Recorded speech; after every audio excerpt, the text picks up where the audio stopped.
2 दिन में आपको अस्पताल से छुट्टी, सबसे बड़ा फ़ायदा तो इसमें है। और हमारे साथ हैं अभी गेस्ट में डॉक्टर विशाल चौधरी जी, डॉक्टर रमाई चौधरी जी के पुत्र हैं। और देखिए तो अभी अपना इनका हॉस्पिटल का आज इनॉग्रेशन था, लेकिन किसी वजह से वो थोड़ा डेट टल गया है। तो सबसे पहले सर हमारे चैनल में बधाई है। सर हमको सबसे पहले ये चीज़ बताइए, जो आप ये दूरबीन विधि द्वारा लाए हैं, पहले बार सुनने को मिल रहा है जी। और बहुत ही आश्चर्यजनक लग रहा है कि 2 दिन में हॉस्पिटल से डिस्चार्ज, ये बहुत बड़ा सवाल है। क्या कैसे क्या इसका काम है? देखिए, आजकल जो भी सर्जरीज़ हैं, जो भी मेडिकल एडवांसमेंट है, वो इसी एक डायरेक्शन में जा रहा है कि हर पेशेंट को मिनिमल इन्वेजिव स्पाइन सर्जरी की ज़रूरत होती है। मिनिमल इन्वेजिव मतलब कम से कम चीरा लगने वाली सर्जरी, जिसमें खून का लॉस भी बहुत कम होता है, ब्लड लॉस बहुत कम होता है। छोटे चीरे होने की वजह से मरीज़ की रिकवरी बहुत तेज़ी से होती है और इन्फेक्शन की भी जो समस्या है, वो बहुत हद तक हम उसको अवॉइड कर देते हैं। आजकल जो मशीनें हैं, जो लेज़र टेक्नोलॉजी है या जो एंडोस्कोपिक मशीन्स हैं, वो ऐसी हो गई हैं कि जो ऑपरेशन हम पहले ढाई 3 घंटे लगा के करते थे, जिसमें लंबा चीरा देना पड़ता था, बहुत ज़्यादा ब्लड लॉस होता था और पेशेंट को तकलीफ बहुत ज़्यादा होती थी।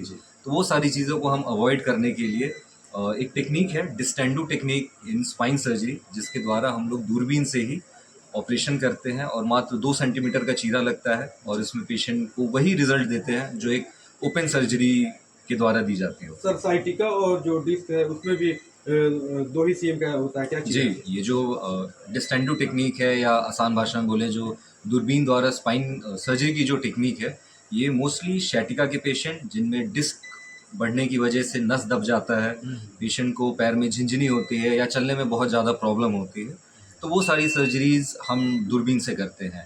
इसका दूसरा लाभ ये है कि जो बहुत बुज़ुर्ग पेशेंट्स होते हैं, जो इतनी लंबी सर्जरीज़ को हैंडल नहीं कर सकते, जो सर्जरी का स्ट्रेस नहीं ले सकते हैं, उन पेशेंट्स में हम कम से कम चीरा में कम से कम टाइम में फास्टर रिकवरी और बेटर रिजल्ट दे सकते हैं। चलिए, तो बहुत अच्छा, फास्टर बेटर रिजल्ट दे सकते हैं। और देखिए तो सिवान में पहला बार ये सुविधा लेकर आए हैं डॉक्टर विशाल चौधरी, क्योंकि इसके पहले हम लोग ना सुने थे ना जाने थे, तो हम लोग को भी सुनकर आश्चर्य हो रहा है। हमारा दूसरा सवाल रहेगा सर, देखिए हमारी माताएं बहनें जो पीढ़ा पर बैठकर, नीचे बैठकर खाना बनाती हैं, बर्तन धोती हैं, चूँकि गृहिणी है वो, तो उनको देखा जाए आगे चलकर सर अर्थराइटिस और गठिया का शिकायत होता है, जख्म, जिसमें बैठकर पखाना करने में भी लोगों को दिक्कत होता है। तो उनके लिए क्या आपके पास माने नॉर्मल ट्रीटमेंट? देखिए, हमारे जोड़ की कुदरती बनावट कुछ इस प्रकार है कि ज़्यादा झुक के काम करने में या पीढ़ा पे बैठने में, चुका मुका बैठने में जी। घुटने की जो हड्डी है वो समय से पहले ख़राब होने लगती है। तो मैं सबको यही एडवाइस दूँगा कि कम से कम चुका मुका बैठें, कम से कम सीढ़ी चढ़ें और जितना आपको संभव है उस हिसाब से बेहतर डाइट लें। अपनी डाइट में कैल्शियम, विटामिन डी वाली चीज़ें लें। धूप में अपने आप को एक्सपोजर करें। धूप एक कुदरती सोर्स है विटामिन डी का।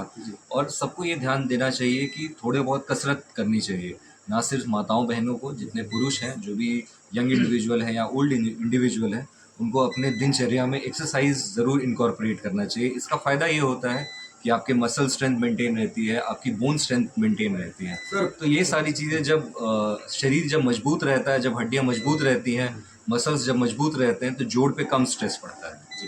अच्छा सर, चूँकि सिवान जो है डेवलप कर रहा है, पहले वाली बात नहीं रही, और सिवान में देखा जा रहा है कि बड़े-बड़े मॉडर्न मशीनों द्वारा, मॉडर्न टेक्नोलॉजी द्वारा इलाज किया जा रहा है।